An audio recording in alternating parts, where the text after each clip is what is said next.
Run first weekend அப்படின்னு சொல்லலாம். ஏன்னா நேற்று ரெண்டு மேட்ச்சுமே அப்படி தான் இருந்தது. பட் அதில் ஃபர்ஸ்ட் மேட்சோட ரிவ்யூ நான் இப்போ சொல்கிறேன். நேற்று டிசி வர்சஸ் பஞ்சாப் மேட்ச் நடந்துச்சு. அதுவும் டிசி ஸ்டேடியமில் சாலிடாக தெரியும் எப்படியும் 200க்கு மேலே தான்ட்டு. ஏன்னா அந்த மாதிரியான ஒரு பேட்டிங் பிச் தான் டிசியோட பிச்சு. டிசி டாஸ் வின் பண்ணி பேட்டிங் தான் ஃபர்ஸ்ட் சூஸ் பண்ணாங்க.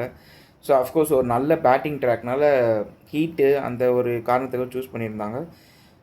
என்னதான் ஏர்லியராக வந்து 10 நிமிஷம் அவரோட விக்கெட் இழந்தாலும் அதுக்கப்புறம் கேஎல் ராகுலும் நிதிஷ் ராணாவும் சரியான batting.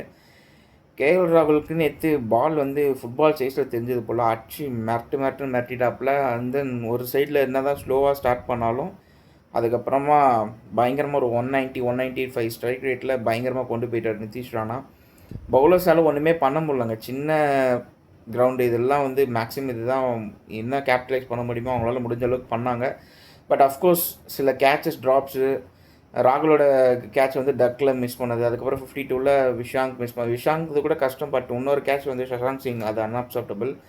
But highest IPL score, third highest IPL score after Brendan McCullum, KL ராகுல் 152 ரன்ஸ். அண்ட் தென் வேறு மாதிரி போச்சு 264. நான் நினச்சேன் சரி டிசி வின் பண்ணுறாங்க, பஞ்சாப் ஒரு 200 220ன்னு. பிரப்சிம்ரன் அடிச்ச அடியில் டிசி பவுலர்ஸ்க்கு என்ன பண்ணுறதுனே தெரில.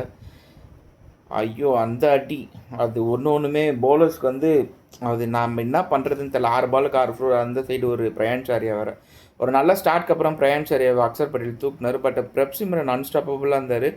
பட் குல்தீப் யாதவ் வந்து தூக்குனதுக்கப்புறமா அந்த ரவுடி ஐயரும் நெகல் வதேராக்கிட்டையும் ஒரு பார்ட்னர்ஷிப் இருந்தது. பட் ஸ்ரேயஸ் ஐயரோட கேட்சை ஒரு 2 தடவை வந்து கருண் நாயர் விட்டார். ஒன்று லாங் ஆஃப், இன்னொன்று லாங் ஆன். எனக்கு புரியல ஃபீல்டர்ஸ் ஏன் இப்படி கேட்சஸ் விடுறாங்கன்னு தெரில. கேட்சஸ் வின்ஸ் த மேட்சஸ்ன்றது அவங்களுக்கு தெரியுமா தெரியாதான்னு தெரில. அது இந்த மாதிரியான கிரவுண்டில் பவுலிங் போடுறதே கஷ்டம். பட் அதே ஓவரில் கேபிட்டலைஸ் பண்ணி ஒரு 180 190 ப்ளஸ் ஸ்ட்ரைக் ரேட்டில் இது பண்ணிவிட்டு 1 ஓவரை ஸ்பேர் 264 சேஸ் பண்ணுறாங்க. It's unbelievable. நார்மலாக ஒரு T20 கிரிக்கெட்டில் ஒரு 200 இல்லை 220லாம் இருந்துச்சுன்னா அஃப்கோர்ஸ் பேட்டிங் ஃபர்ஸ்ட் டீம் தான் வின்னுன்ற மாதிரி இருக்கும். பட் இப்போத்தி இருக்க மாடர்ன் டே T20 கிரிக்கெட் நிறைய எவால்வ் ஆயிடுச்சுன்றது இப்போ மேட்சஸ் பார்த்தா தெரியுது. ஏன்னா சரியான மேட்ச்சு. அண்ட் தென் செம்ம ட்ரீட்ஃபுல்லாக இருந்தது. பட் பாவம் ராகுலோட செஞ்சுரி வந்து வெயினாக போச்சு. பார்த்துக்கலாம். But good comeback from PBKS highest 10th 11th நினைக்கிறேன் 200+ ஸ்டேஜ் பண்ணுறது. For further more IPL updates, subscribe my YouTube channel and also follow the Instagram page. See you on another video. Bye bye.